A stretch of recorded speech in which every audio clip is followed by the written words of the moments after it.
اور حضور نے فرمایا ہے وہ جنگ جب ہوگی تو ایک باپ کے اگر 100 بیٹے ہوں گے تو 99 ختم ہو جائیں گے، ایک بچے گا۔ یہ حدیث ہے صحیح۔ اور آپ نے فرمایا ویل للعرب من شر قد اقترب، عربوں کے لیے ہلاکت ہے، عربوں کے لیے بربادی ہے اس شر سے جو قریب آ چکی ہے۔ اور آج جس طرح انہوں نے ان کی تہذیب کو اختیار کر لیا ہے، دبئی جا کر دیکھیے، بدترین مغربی معاشرہ جو ہے وہ دبئی کے اندر ہم نے قائم کر کے دکھا دیا۔ اب سعودی عرب اس راستے پر بڑھ رہا ہے۔ فرش التراب يضمني وهو غطاء۔ اب نوٹ کر لیجئے، یہ کتابیں اگر آپ پڑھنا چاہیں تو کتاب الملاحم میں پڑھیے۔ بدترین عذاب عربوں پر آیا کھڑا ہے، سروں پر تنا ہوا ہے، بدترین۔ ایسی جنگ ہونی ہے الملحمۃ العظمیٰ، جس کو کہ میں بھی آپ کے گواہی پیش کر دوں گا، جسے کہا گیا دی لاسٹ کروسیڈ۔ بش نے بھی کروسیڈ کا لفظ بول دیا تھا، پھر واپس لیا اس نے۔ نکل جاتی ہے جس کے منہ سے سچی بات مستی میں، فقیہ مصلحت بین سے وہ رندے بادہ خار اچھا، کروسیڈ کہہ کر پھر واپس لیا۔ یہ کروسیڈ، اس کے اوپر جس قدر نقصان ہونا ہے عربوں کا، گریٹر اسرائیل بنے گا، یہ عراق، شام، اردن، سعودی عرب کا کچھ شمالی علاقہ، ترکی کا جنوبی علاقہ، مصر کا صحرائے سینا، اور اس کے ساتھ ہی جو بہترین اس کا زرخیز ترین علاقہ ڈیلٹا آف نائل، یہ سب یہودیوں کے قبضے میں جائیں گے۔ اس کو حدیث میں کہا گیا الملحمۃ العظمیٰ۔ عیسائی 80 علم لے کر ہے مسلمانوں تم پر حملہ آور ہوں گے، اور ہر علم کے نیچے 12,000 فوج ہوگی، 9.5 لاکھ فوج۔ یہ نیٹو کی تیاری کس کے لیے ہو رہی ہے؟ جب USSR کا خاتمہ ہوا تو پوچھا گیا تھا نیٹو چیف سے، اب کس لیے؟ تمہارا وہ دشمن تو ختم ہو گیا، اب ہمیں اسلامک فنڈامنٹلزم سے نمٹنا ہے۔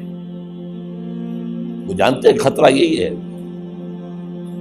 اب اسلام ابھر سکتا ہے، مسلمانوں کے سینوں کے اندر وہ آگ ہے،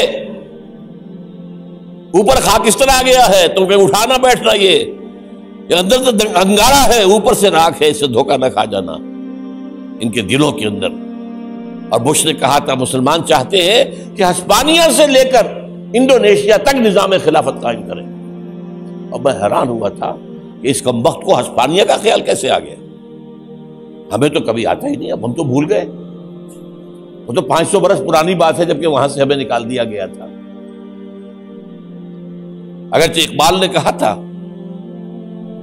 ہے ارض فلسطین پہ یہودی کا اگر حق، ہسپانیہ پر حق نہیں کیوں اہل عرب کا؟ ہسپانیہ میں تو 800 سال حکومت کی مسلمانوں نے، اور ابھی 500 برس ہی گزرے ہیں نا۔ یہودی تو ارض مقدس سے 2000 سال نکالے گئے، انہیں لا کے آباد کیا گیا، عربوں کے سینے میں خنجر بھونک دیا گیا۔ وہ چھوٹا سا ملک جو چاہتا کرتا، کوئی پوچھنے والا نہیں۔ امریکہ جیسے اپنے بیٹے کی حفاظت کرے ویسے کرتا اس کا۔ اور حضور نے فرمایا ہے وہ جنگ جب ہوگی تو ایک باپ کے اگر 100 بیٹے ہوں گے تو 99 ختم ہو جائیں گے، ایک بچے گا۔ یہ حدیث ہے صحیح۔ اور آپ نے فرمایا ویل للعرب من شر قد اقترب، عربوں کے لیے ہلاکت ہے، عربوں کے لیے بربادی ہے اس شر سے جو قریب آ چکی ہے۔ اور آج جس طرح انہوں نے ان کی تہذیب کو اختیار کر لیا ہے، دبئی جا کر دیکھیے، بدترین مغربی معاشرہ جو ہے وہ دبئی کے اندر ہم نے قائم کر کے دکھا دیا۔ اب سعودی عرب اس راستے پر بڑھ رہا ہے۔ لیکن میں اس کے وہ پہلی بات جو کہہ رہا ہوں وہ تو یقینی ہے، اس میں تو احادیث صحیحہ موجود ہے، اگرچہ اس کے بعد پانسا پلٹے گا، پھر حضرت مہدی کا ظہور ہوگا، حضرت عیسیٰ کا نزول ہوگا، اور وہ گریٹر اسرائیل گریٹر گریو یارڈ بنے گا یہودیوں کا، ایک ایک یہودی قتل ہوگا اور دفن ہوگا۔ یہ بات میں ہونا ہے، میں پہلی بات بات کر رہا ہوں۔ وہ بادشاہ پلٹے گا جب پلٹے گا، ابھی جو سامنے ہے وہ کیا ہے؟ جس ملحمۃ العظمیٰ کہا حضور نے، جسے آرمگیڈون کہتے ہیں عیسائی۔ آرمگیڈون کی اگر کہیں جا کر آپ دیکھیں گے، آپ ڈکشنری میں مانی تو کیا لکھا ہے؟ A very big war which will be fought between the forces of evil and good before the end of this world۔ اس دنیا کے خاتمے سے پہلے خیر اور شر کی قوتوں کے درمیان بہت بڑی جنگ ہوگی۔ ارمجدون اسے کہتے ہیں عربی میں، اور آرمگیڈون اسے کہتے ہیں انگریزی کے اندر، اور یہ بائبل کی آخری کتاب کے اندر ہے، جو اس میں کہ مکاشفات یوحنا، revelations of Saint John.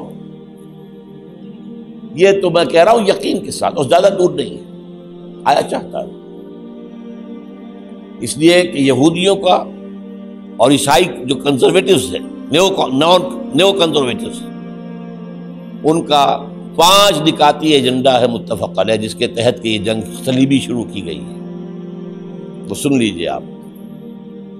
آرمگیڈون number 1، greater اسرائیل قائم ہو جانا اس کے نتیجے میں نمبر 2،